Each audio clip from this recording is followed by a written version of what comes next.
సంప్రదించిన వారు Rajdhani deluxe large new bus stand opposite housing board colony Jandla. अस्सलाम वालेकुम नाज़रीन, NH टीवी में आप सभी का इस्तकबाल है।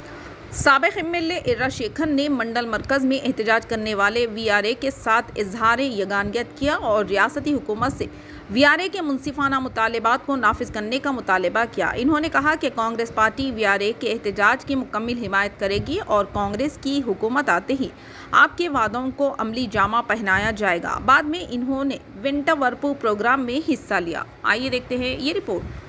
అదేవిధంగా మండల కేంద్రాల్లో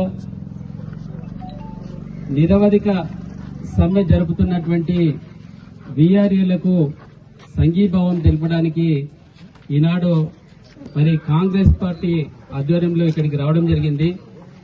ఈ సందర్భంగా మరి ఇక్కడ వేదిక పైన ఉన్నటువంటి వీఆర్ఏలందరికీ అదేవిధంగా మండల పార్టీ అధ్యక్షులు తిరుపతి రెడ్డి గారు, పెద్దలు సర్పంచ్ గారు నిఖిల్ రెడ్డి గారు, అదేవిధంగా సత్యనారాయణ రెడ్డి అన్న గారు, మరి శ్యామ్ సుందర్ రెడ్డి గారు, మధుసూదన్ గారు, మరి మధు గారు, అదేవిధంగా మణి నాయక్ గారు, రమేష్ నాయక్ గారు, ఇంకా ఈ మండలంలోని అన్ని గ్రామాలకు సంబంధించినటువంటి మాజీ సర్పంచులు కానీ, మాజీ ఎంపీటీసీ సభ్యులు కానీ, కాంగ్రెస్ పార్టీకి సంబంధించినటువంటి కార్యకర్తలకు, నాయకులకు పేరు పేరున పత్రికా మిత్రులకు నా హృదయపూర్వక నమస్కారం తెలియజేసుకుంటా ఉన్నాను।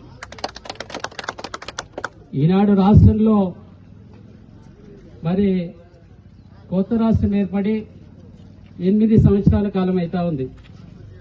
కొత్త రాష్ట్రం ఏర్పడితే మన బతుకులు బాగైతాయి, మన నీళ్లు మనకు వస్తాయి, మరి మనకున్నటువంటి ఉద్యోగాలన్నీ కూడా మనకు వస్తాయని చెప్పి అందరూ ఆశపడి వేసిన తర్వాత ఇవాళ రాష్ట్రంలో చూస్తే हमारे चैनल को लाइक कीजिए, शेयर कीजिए और सब्सक्राइब करना ना भूलें।